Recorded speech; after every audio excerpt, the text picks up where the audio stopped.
With the dangers of the lonely asteroid finally behind them, the crew returned aboard the Moondancer.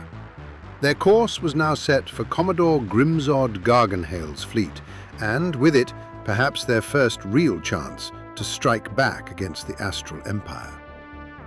Captain Elena Sartell spent much of the voyage considering the safest route ahead when Topola approached with an unusual request.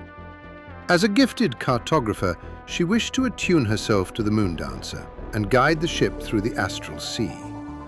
Elena hesitated. Flapjack had faithfully steered her vessel for years, and surrendering the helm to a newcomer was no small matter. In the end, she reached a compromise. Flapjack would remain at the helm, while Topola guided their course, stepping in only when the journey became especially dangerous. Meanwhile, Argent carried several bags of soil into the small laboratory he had established inside the captain's quarters, preparing to plant the precious poisonous seeds they had purchased on the Rock of Brow. Donnie offered to help. He grew up farming, so for him it would be a breeze. Argent declined. The last time Donnie had helped, he had accidentally damaged Argent's wiring, and these seeds were too valuable to risk. Feeling the hesitation, Donnie changed the subject. "So, can you actually taste anything?" Argent admitted he had never tried. Donnie handed him a freshly baked sweet roll, which he had grabbed from Topola's kitchen. One cautious bite later, Argent made an unexpected discovery. He could taste? Donnie casually suggested that there might be more food worth trying in the galley. The distraction worked perfectly. As Argent disappeared in search of new flavors, enthusiastically sampling everything from carrots to raw onions, Donnie quietly returned to the waiting soil and planted every seed with practiced care. For a little while, Lyra, the battles, and the uncertainty ahead simply faded away from Donnie's mind. There was only fresh soil and the quiet comfort of growing something instead of fighting to save it. When Argent finally returned, carrying an armful of vegetables and rations, the work was already done. Perfectly. Argent was gobsmacked. Perhaps, he admitted quietly to himself, Donnie had missed his calling as a gardener rather than a brawler.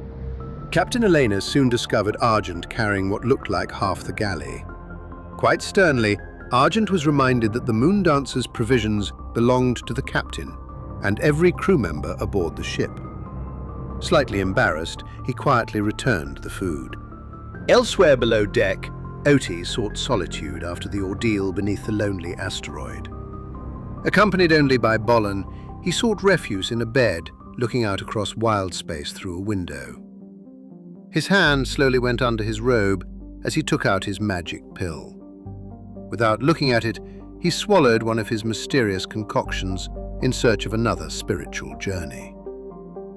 It worked. Perhaps too well. The world slowed to an agonizing crawl as Oti collapsed completely motionless, while Bollen calmly chewed on the leg of his trousers. Not long afterward, the lookout called down from the mast. "A traveling void lies directly ahead!" Captain Elena ordered the Moondancer toward the shimmering passage.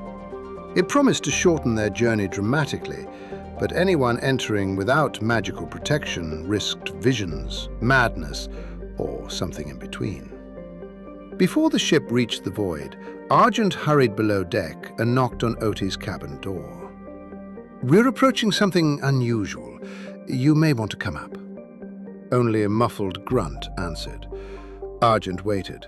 Another grunt. Very well.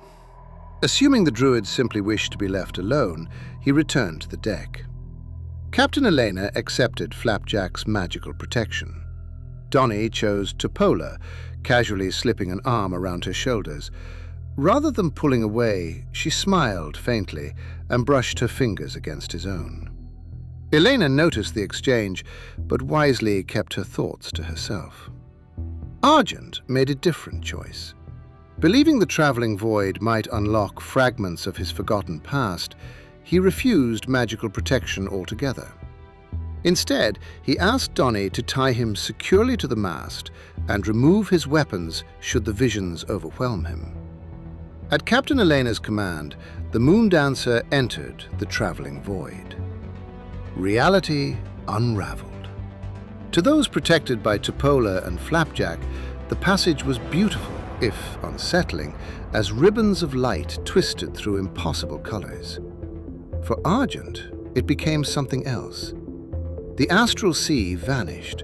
He found himself standing once again inside Dr. Isaac's laboratory. Unable to move, he watched his creator continue his work. The old scientist looked gravely ill, purple veins creeping across his neck as violent coughing interrupted every movement. At last, Isaac approached. Leaning close enough that only Argent could hear, he whispered, "This is our last chance." Then he reached for a nearby lever and pulled it. Argent awoke with a violent jolt as the Moondancer emerged from the traveling void. Dr. Isaac's laboratory vanished in an instant, replaced by a far less dignified reality. Every vegetable and ration he had sampled had passed straight through his maintenance hatch, leaving him sprawled across the deck in a thoroughly embarrassing pile of processed supplies. After assuring Captain Elena Sartell that he was unharmed, Argent asked Donnie to untie him. Instead, the ropes simply slipped away. Donnie's knots had barely held. Argent silently retrieved his revolvers and rewarded Donnie with a long, disappointed stare. As the laughter settled, Tupola finally revealed the truth she had withheld. Commodore Grimzod Garganhale was a vampire. The revelation immediately divided the crew. Commodore Crux questioned whether seeking an alliance with the undead was wise at all, while Tupola insisted Grimzod was an honorable man, worthy of trust. Donnie, meanwhile, admitted he had never even met a vampire before. Before the discussion could continue, the lookout spotted a silent graveyard of drifting ships. Captain Elena cautiously ordered the Moondancer into the wreckage. Broken astral elf warships drifted among the debris, grim proof that someone had recently dealt the Empire a costly defeat. Concerned that Oti still hadn't appeared, Argent hurried below deck once again. He found the druid exactly where he had left him, completely motionless, while Bollen happily chewed on his trouser leg. Fearing something was seriously wrong, Argent tried to help him drink a little water. Instead, Oti nearly drowned. A quick rescue sent both the water and most of the drugs back out again, and the druid abruptly returned to his senses, only to angrily complain that Argent had interrupted a perfectly good spiritual journey. When Argent explained that trouble might be ahead, Oti appeared to understand. Then, in open defiance, he swallowed another pill. Before Argent could stop him, Oti began blinking unpredictably around the ship, teleporting from deck to mast, from corridor to cargo hold, before finally collapsing across a crate of potatoes. Calling him an idiot, Argent confiscated the remaining drugs and dragged the incapacitated druid toward the upper deck. As Argent emerged onto the deck, dragging Oti behind him, voices suddenly called out from the starboard side. Two pale figures had pulled themselves from the surrounding wreckage and now clung weakly to the hull of the Moondancer, pleading for permission to come aboard. They looked exhausted, barely able to hold on after drifting through the astral sea. Captain Elena immediately recognized what they were. Vampires. She drew her pistol. They looked weak, but starvation made them dangerous, and Commodore Crux urged her not to take the risk. Before she could decide, Donnie hauled both strangers aboard. The disagreement that followed exposed the growing tension between captain and crew. Elena reminded Donnie that every life aboard the Moondancer was her responsibility. Donnie answered that he simply couldn't abandon helpless people, no matter what they were. Neither persuaded the other. Their argument was interrupted as Argent finally stepped forward, Oti still barely conscious beside him. One of the vampires quietly introduced himself as a physician and offered to help. Elena refused immediately. Argent challenged her reasoning. If vampires are not truly alive, then what does that make me? The question gave Elena pause. At last, she lowered her weapon.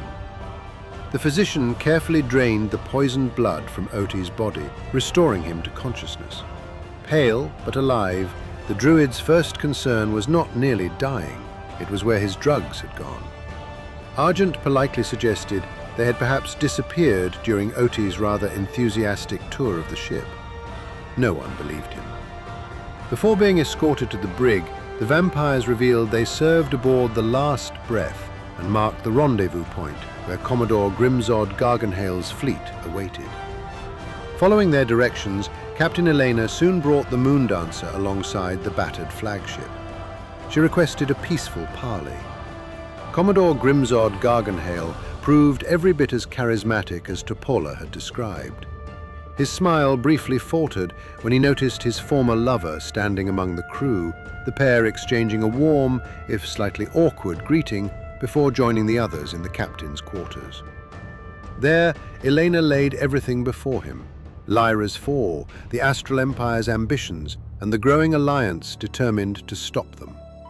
Garganhale agreed. Their cause deserved support. But if their fleets were to unite, command should belong to the most experienced admiral. The decision rested with Elena. After careful consideration, she accepted the compromise. Garganhale would command the combined fleet, while she remained captain of the Moondancer and second in command. Before the meeting ended, Garganhale added a few simple rules that governed every ship under his command. No feeding upon one another, no religious hymns aboard ship, no abandoning one's post in battle, and everyone must remain sober enough to do their duty. The crew agreed. Without a word, Argent reached into his pouch and quietly returned Ote's confiscated drugs. The rules had been spoken. Their enforcement no longer belonged to him. The agreement was sealed with a handshake. Moments later, Garganhale stepped onto the deck and froze. The Last Breath was sailing away without him. A spectral messenger burst from Flapjack, delivering a chilling message from Garganhale's own officers. They no longer believed their captain fit to lead before the spirit vanished back toward the fleeing ship. "So much for loyalty," Argent remarked. Acting on impulse, Donnie leapt after the departing spirit, missed completely, and tumbled beyond the Moondancer's gravity plane into open astral space. Without hesitation, Argent tied a rope around his waist and dove after him. Together, the crew hauled both men safely back aboard. Captain Elena looked toward the fleeing flagship. There was no longer room for negotiation. Full sail! The chase for the Last Breath had begun.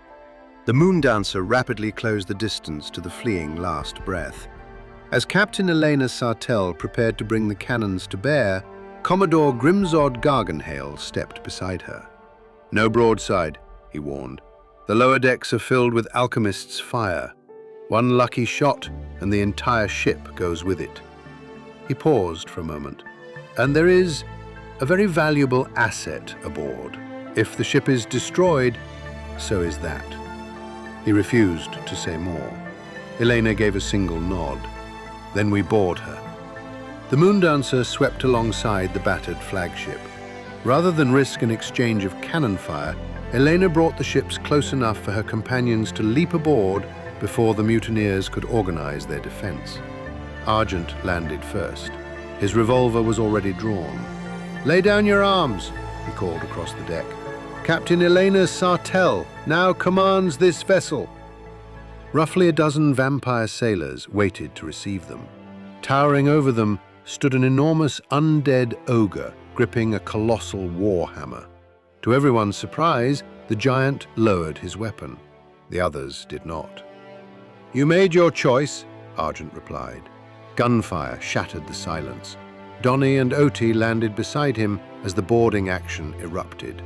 Donnie crashed into the enemy line, hurling one vampire over the railing before driving another backward with a crushing punch, forcing the pirates away from the boarding party.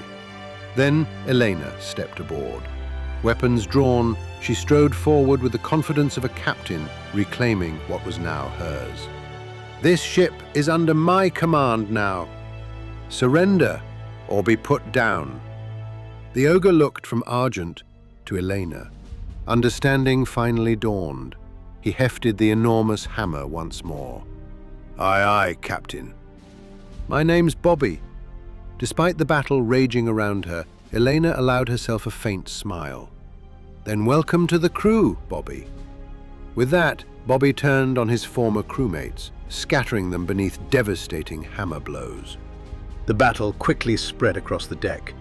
Elena opened with precise pistol shots before throwing herself into the melee, fighting beside Bobby whenever the giant became surrounded. Her calm leadership held the boarding party together as the fighting intensified. Oti transformed the battlefield into a choking forest of poisonous fungal spores, while spectral wolves harried the pirates from every direction. Bolts of emerald lightning lashed across the deck, breaking enemy formations whenever they tried to regroup. Argent climbed into the rigging, laying down precise covering fire, while Donnie steadily battered his way through the enemy line. Then they discovered something far worse. Every slain vampire erupted into burning ash. Even victory came at a price. As Bobby found himself surrounded once more, Elena cut her way toward him, while Oti's corrosive magic dissolved the attackers around the giant, allowing him to finish them with thunderous swings of his hammer. Only one vampire remained. Argent sprinted along a great yardarm before diving from above, with both revolver bayonets extended, pinning the creature in place. The opening lasted only a heartbeat. It was all Donnie needed. With a thunderous uppercut, he tore the vampire's head free. The explosion of burning ash blasted Argent backward, though he somehow landed on his feet. Silence settled across the deck. The mutiny was over. Then the captain's cabin burst open. A ghostly tiefling known as Agony emerged, possessed by a restless spirit. Her piercing screams swept across the ship, filling even the bravest among them with terror. The true horror came moments later. Each wail stole years from those who heard it. Donnie watched himself age decades in moments. Elena felt the same curse take hold. Her strength faded, her movements slowed, and she realized the creature would not defeat them with steel. It would simply outlive them. Argent's mechanical body resisted much of the curse, but even he struggled against a foe that seemed only half present in the world. Oti acted first. A flash of druidic magic robbed the spirit of its sight. As Agony stumbled blindly across the deck, Elena drew the enchanted pistol she had carried since serving beneath another captain. The battlefield disappeared. One breath, one squeeze of the trigger. The shot struck cleanly between Agony's eyes. The spirit dissolved into mist. As the haunting scream faded, so too did the curse. The years stolen from Donnie and Elena melted away as though they had never been taken. Their victory was short-lived. One surviving spell-jamming mage stepped forward with his hands raised. "We can still talk about this." Donnie answered by striding toward him with a raised fist. The mage considered the odds. No. With a flash of magic, he escaped through a dimension door into the astral sea. With the fighting over, the companions searched the reclaimed flagship, passing row upon row of volatile alchemists' fire. Garganhale's warning echoed in their minds. Had even one bottle ignited, the ship and its mysterious cargo would have been lost forever. Beyond the hold, they reached the brig.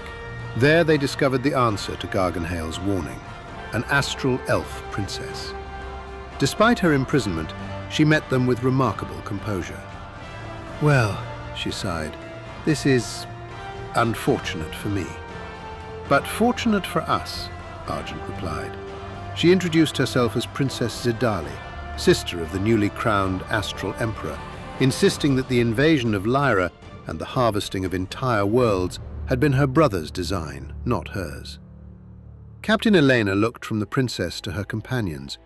They had reclaimed the last breath, won the loyalty of Commodore Grimzod Garganhale, and now held a prisoner whose value reached the very heart of the Astral Empire. For the first time since the fall of Lyra, the war no longer felt hopeless. It had finally begun.